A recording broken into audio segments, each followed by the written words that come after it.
మీరు దేశభక్తులు అయితే ఒక్కసారి వీడియో చూడండి.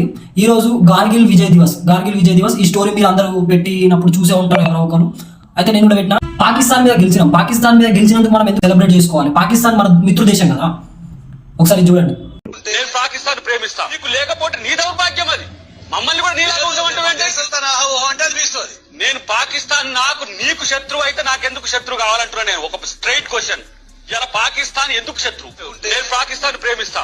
పాకిస్తాన్ మన మిత్రు దేశం అయినప్పుడు దాని మీద యుద్ధం చేయడం ఎందుకు, గెలవడం ఎందుకు, ఇదంతా ఎందుకు మనకి? ఈ కాంగ్రెస్ వాళ్ళకైతే ఎంత ఇదంటే పాకిస్తాన్ మీద ప్రేమ అంటే, ఆ యుద్ధంలో 527 మంది జవాన్లు చచ్చిపోయారు. అయితే కూడా ఇట్లాంటి చాలా యుద్ధాలు జరిగినాయి, చాలా చేసిరు, అయినా కానీ పాకిస్తాన్ని ప్రేమిస్తున్నారు అంటే వీళ్ళంతా దేశభక్తులు అర్థమవుతుంది. అయితే వీళ్ళు స్టోరీలు పెట్టినప్పుడు కానీ ఏదైనా విషయం చెప్పినప్పుడు కానీ వీళ్ళు భారతదేశం మ్యాప్ని ఇలా కాకుండా ఇలా చూపిస్తారు. అయితే మీరు కాంగ్రెస్ ని సపోర్ట్ చేస్తా ఉంటే ఒక టెర్రరిజం ని సపోర్ట్ చేసినట్టే.